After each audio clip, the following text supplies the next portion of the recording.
When you go live on Facebook, Twitter, LinkedIn, YouTube, all of the social media platforms, how are you telling your people that you go live?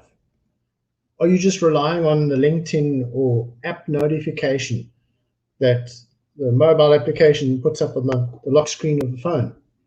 Did you know that only 40% of people will see that? Because 60% turn them off. Yeah, 60% of people turn app notifications off. So they're not going to see you. No matter how smart your feed is and your call to action to come on your live, if you're only relying on the LinkedIn or YouTube app notification to tell people that you're going live at a certain time, 60% of people are going to miss you.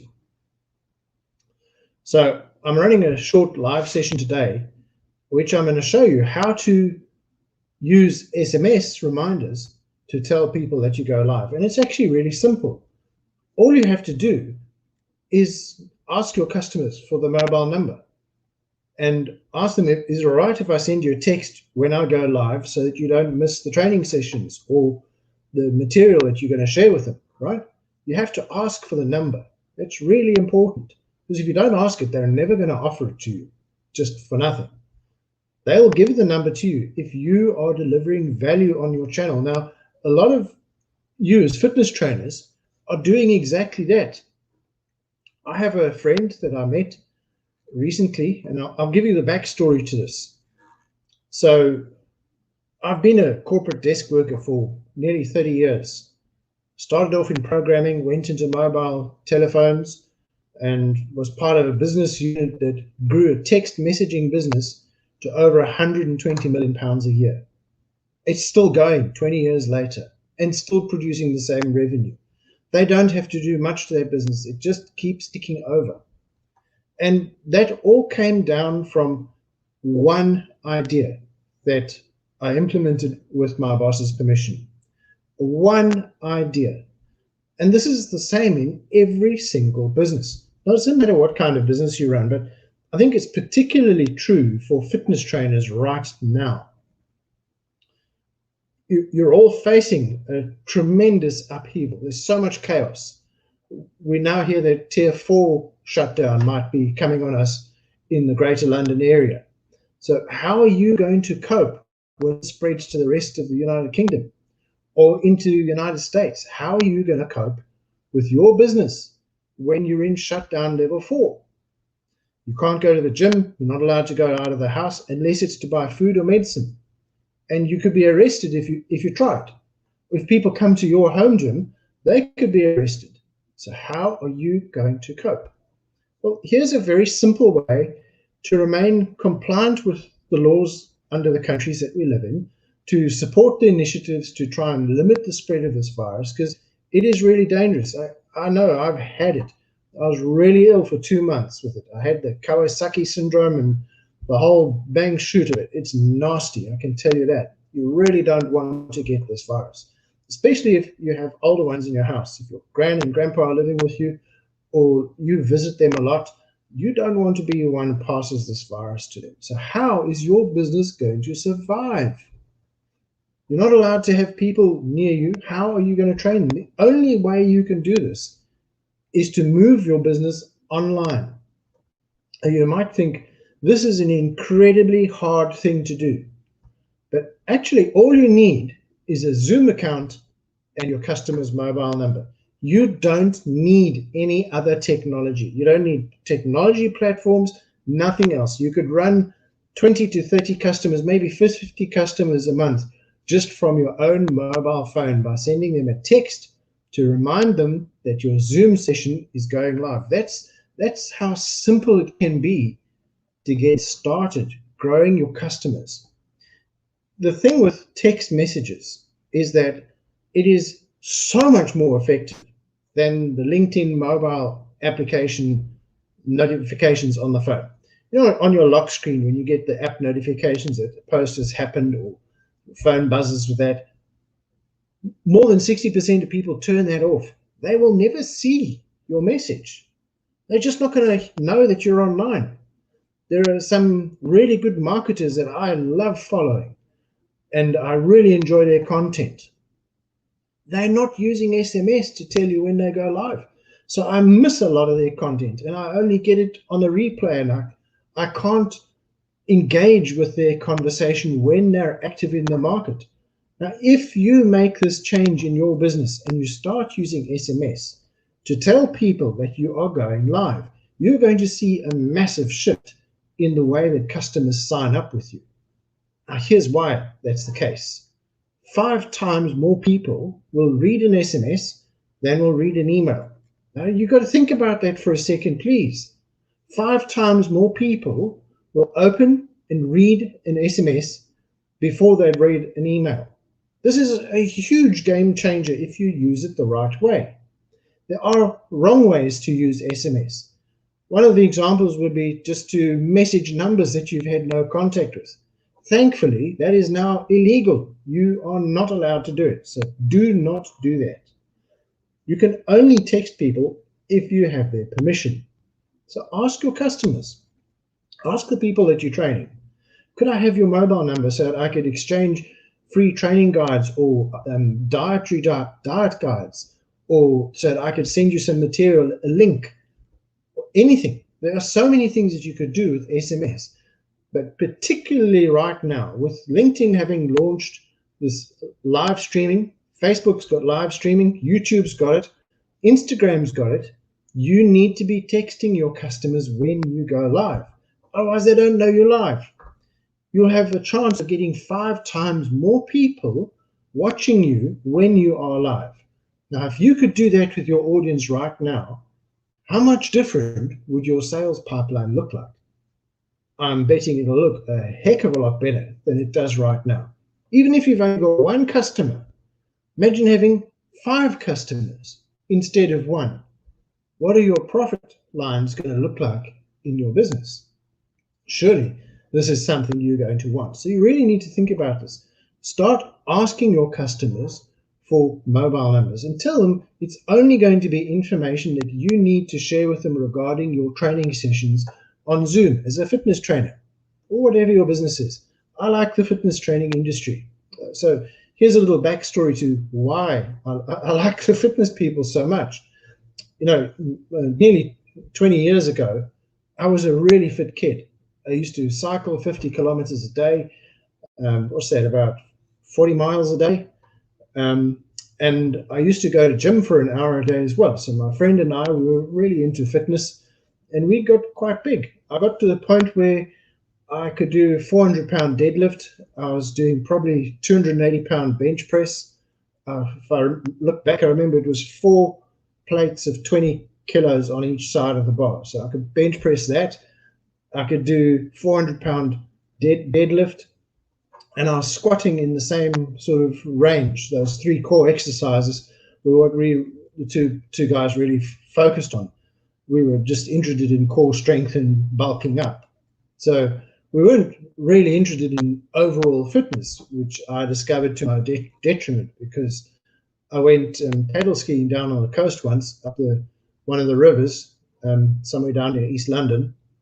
And I got half an hour up the river, and I just seized. My muscles were just muscle bound, and I had locked up, and I wasn't as fit as my friend who went paddle skiing for hours.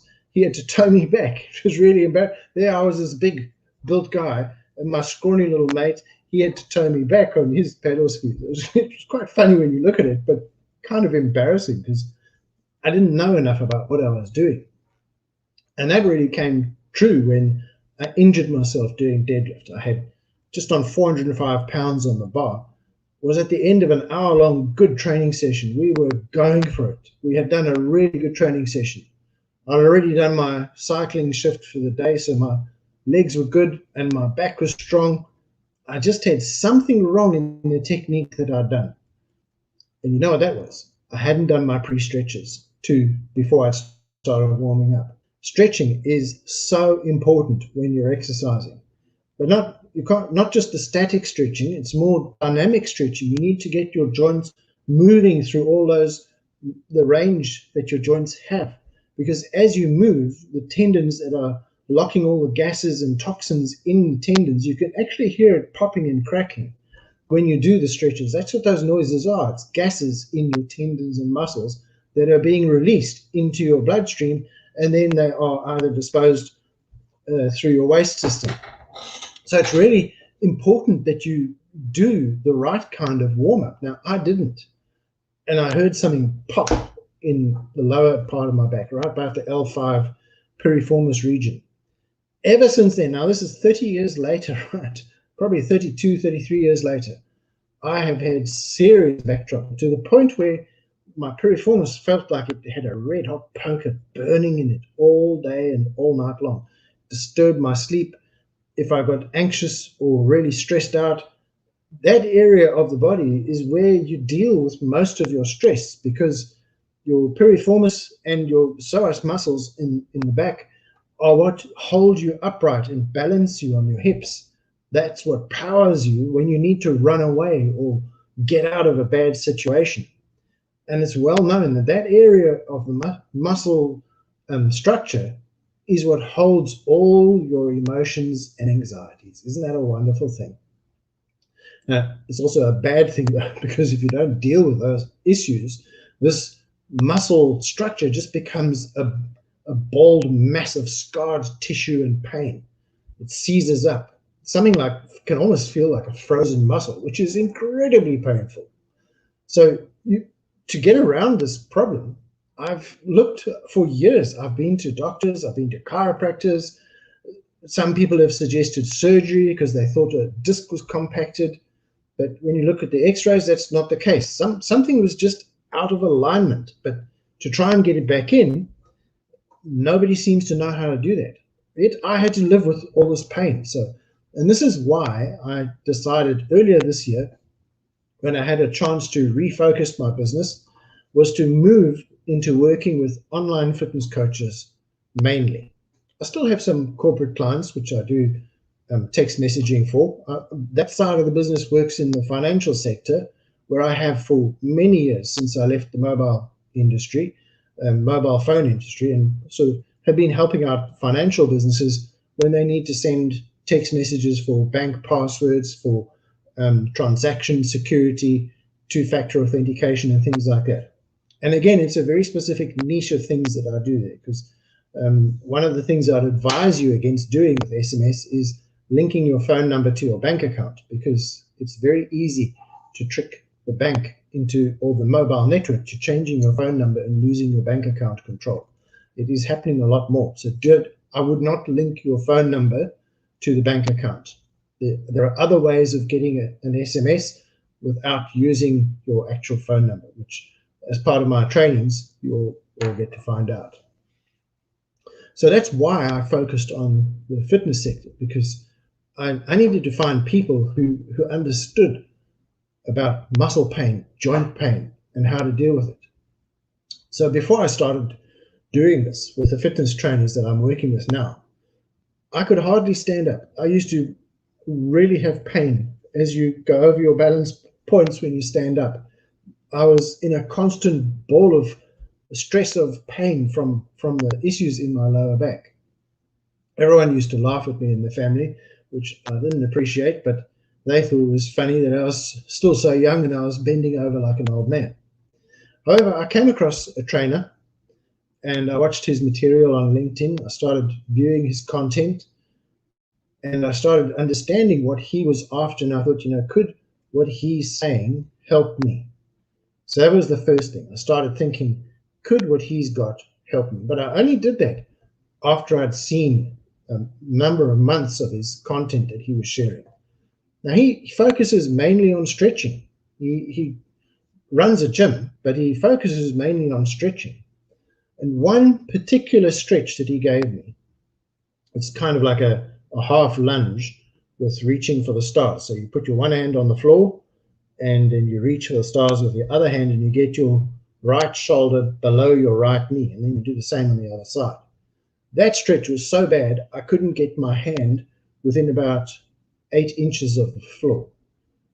It was just impossible. I could not get down there. Yet I could feel the stretch happening just in the damaged area of my spine. It was that particular stretch that really started to help me. Now, there are other stretches and things that I do as well since then that I've added, which are starting to strengthen my core. But it was that particular stretch to get your shoulder down below your knee in like a half lunge position and reach for the stars. It's quite painful because your inside your hip, where your piriformis goes through your hip muscles, that's all inflamed and juiced up with angry juice. It doesn't want to be squashed. It wants to be left alone. But the weird thing with how your body works is it's the only mechanism known to man that the more you load it and the more you use it, the more healthy it gets. The muscles are the only structure known to man that the more weight you load them with correct training, they start to grow and get stronger. But it uses this process of breaking things down because you get these tiny little micro fissures, micro tears in your muscles as you train. And that tears them apart. That alerts the nervous system to pump the lactic acids in to like stop you doing it too much so you don't hurt yourself. So you eventually, you know that, okay, you had a really good workout that was sore. But most of us who in the training industry know this is actually quite a pleasant feeling. It's not a bad pain. This is a good feeling that you know you've actually had a good workout. So your muscles need to have this stretch and this movement through this range of movement, the full movement of what your body can cope with. And as I've been doing that, I can now stand up and sit down without any pain, really. I still get an odd twinge now and then, but as my core strength will start to improve over the next months to a year, I will slowly get back to where I want to be. So I'm not aiming to be like a performance bodybuilder right now. I just want to get my health back so that I can stand up, walk around, and maybe run. Just 2 days ago, the first time in months, I thought, you know what, I could actually go for a run. I feel that good. I know it's way too early because my spine still needs all those ligaments close to the spine and around the hip joints and the pelvis. They need to be strengthened before I go and do something stupid and really hurt myself again. So this time round, I'm focusing really on the stretching of the lower back area and elsewhere, so those joints get the proper movement and they don't have that buildup of toxins and scar tissue. That's just one thing that's made a substantial difference to how I feel every day. It allows me to sleep better. I've had a full 8 hours sleep. I can get out of bed without holding on to everything around me. It's an incredible result to feel that way after having been in so much pain for the last 30 years. Now, do you know it's the same thing in your business? If you can find just the one thing that has that multiplier effect on how everything else works in your business, you can start making a lot more profit. I have a story for you on that as well. One of the previous businesses I've owned was in domestic security. We used to do palisade fencing and electric fencing and all kinds of issues to stop people jumping over walls, because where I lived in Johannesburg at the time, we're no longer there, it's well known that robberies and attacks are quite a thing there. So every homeowner has got things on their walls to stop people jumping over them. So I thought the market was saturated because it was such a busy opportunity for criminals. However, having bought the business and getting to market the product, I hadn't done any analysis yet on where my customers lived or what they were buying. So a friend of mine who was a business mentor came over and we looked through the sales orders, and then we pinned all the orders out on a map, put a pin on a map for every order that had come in and for every potential sale, people that we discussed. So we had 2 different colors of pins. So we could see where the concentration of sales were and where the potential market was that people were interested but not quite closing the sales yet. And then we looked at the pricing in the business. Now, I'd come out of a corporate job that was really well paid, okay? And I thought I knew what I was doing in business. Like a lot of you might be thinking, because you've come out of a job in the gym, maybe the gym's going to keep you on furlough until April, and you think, well, I can do this on my own. Well, you want to try and avoid as many of the mistakes as you can that could crash your dreams of running your own business, because running your own business is a bit like flying a plane. If you have one mistake happen when you fly a plane, you can recover. But if you have two and then three, those effects can domino and you can land up dead in a plane crash. Now, your business is pretty much the same. You can cope with one error, but if you've got two and three errors at the same time in a big event, very few businesses can survive it. And this is why 99% of businesses fail. It's because the owners don't understand this one thing, is how to get more customers. That's the first thing. The first rule of business is you need to know how to get your customers. Where are your customers hanging out? What are they doing? What are they talking about? What problems have they got? What are they trying to solve? What's their overall desire? Now, no matter what market you work in, every marketplace has got a hidden subconscious overall desire. So take the fitness industry, for example. As I'm speaking directly to you as fitness trainers, your customers and yourself very likely have an unspoken desire to look good in a bathing costume or to look good in your gym clothes. You don't want to look like you've got a spare tire around your tummy and your thighs are flabby and you've got fat handles on your back. You want to look good. And if you are a little obese at the moment, you don't have to worry about this. This can be dealt with exercise. You can achieve a good-looking body just one step at a time. Just like I started with one stretch that got me walking and mobile again, you can start with one step at a time. But it all starts with your mental process. You have to decide this in your mind. I'm going to do this. Every day we get out of bed, we've got a choice. Do we want to get up grumpy or happy? You can decide how you are going to be and what you're going to do. So we should take this opportunity and lockdowns have given us to refocus what we're getting out of life so that we get more enjoyment and can put more back into our families and those that we love around us. With the world being so crazy at the moment, you really need to focus on how to survive what's coming. The financial markets are in turmoil. You know that. We don't know what's happening with the business next year. It could go well, it could crash, but you need to be prepared. And the way a business prepares itself is by having cash flow. If you don't have cash flow, you can't make any decisions in your business, and you're looking at ways of borrowing money to pay off debts. You don't want to be in that position. What you want right now is more customers. And if you've only got a few customers in your little gym or your training program that you're running, that's fine. Just make sure you're using text messaging to tell them when you go live, because that will really help them. It will bring the immediacy of what you're doing to the front of their minds. There's something about text messaging that makes people read them instead of sending an email. 50% of people just put email in the trash can. They don't read it. That's a huge amount that's just lost. You can't access that part of the market because 50% of emails that you send out will be thrown away. Only 20% of the emails that you send are actually sent. So overall, that's roughly 10% of your overall market that you're actually achieving penetration level.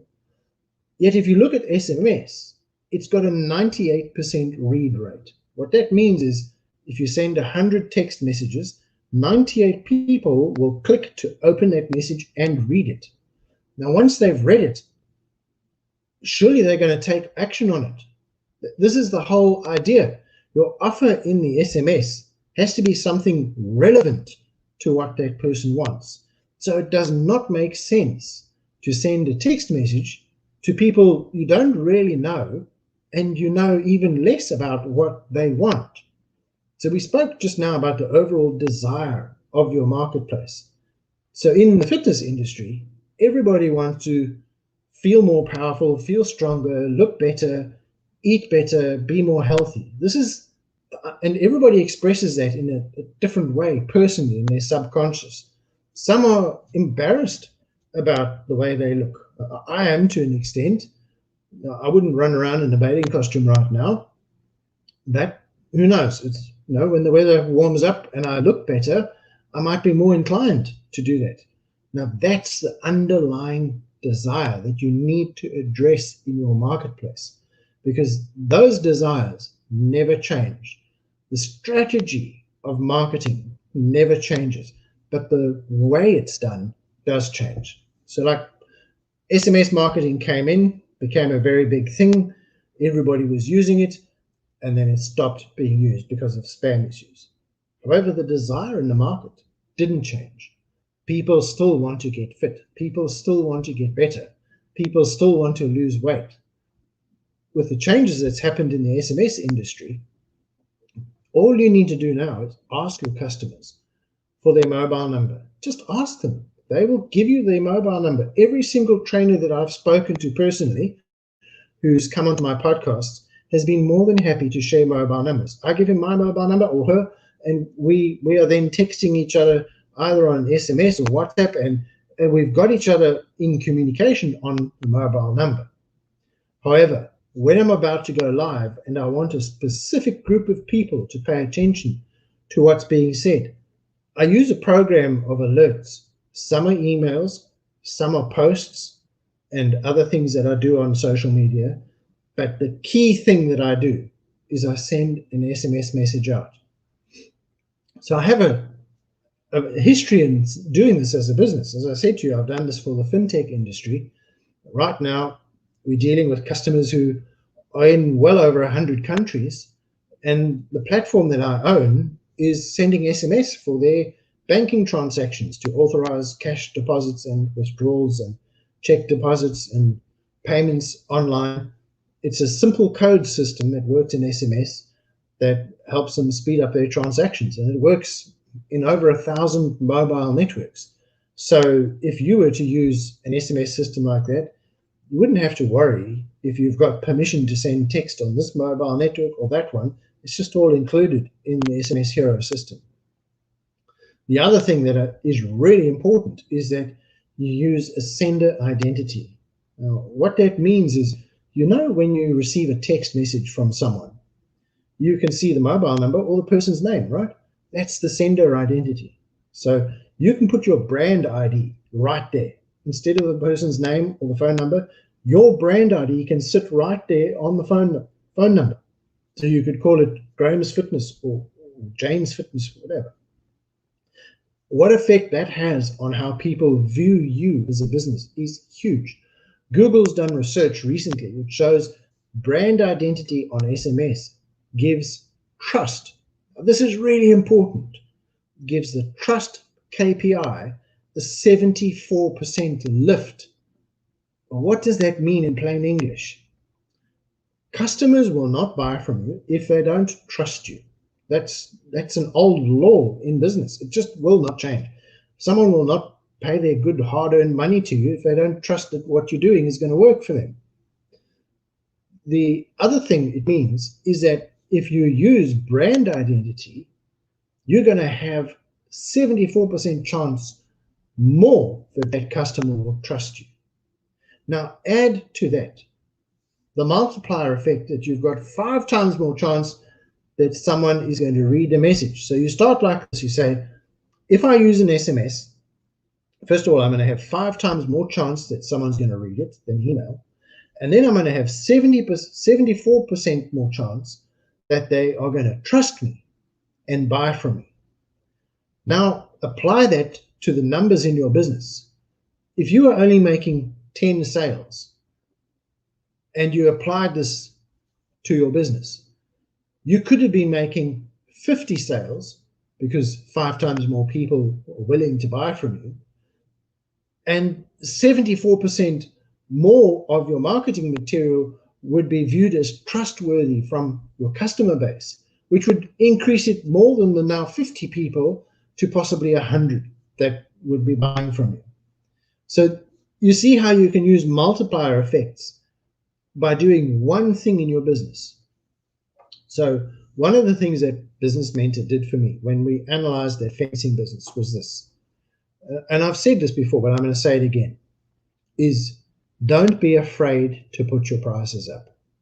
If you're sitting there as a new fitness trainer working from home, and you think, well, everybody else is doing this, and I need to be competitive. So price is the thing that I need to charge less, and more people will come to me.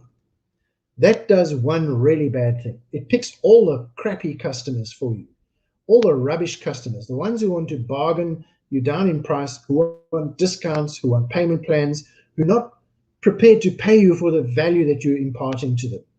They don't really, you don't want them to be your customers at all, because you're going to work extremely hard for the worst kind of customers that are out there. So what my business mentor did was we looked at my pricing, where the business had previously been in a position where I was raiding my mortgages in my buy-to-let flats to fund salaries, which was kind of stupid. I think you'll agree that's a dumb thing to do, right? I did it because I thought I knew what I was doing. And then we increased the prices in the business by up to 6 times more. But we went through a process of doing this. Now, this information I'm imparting to you today is dense. It's coming thick and fast, so you may want to replay this video in certain parts. This is how we had a strategy that we put to work for increasing the prices. We increased prices 20% at a time. Remember I said we put prices up sometimes 6 times over, so 600% increase in price that we achieved. So each step we gave 20% more price on the product. And we watched. We saw there wasn't any sales drop-off. I actually got customers that were less of a problem and more happy to deal with me. So we did it again and again and again and again, until we got to the point where I only had 3 weeks of work booked and the team had no work for 1 week.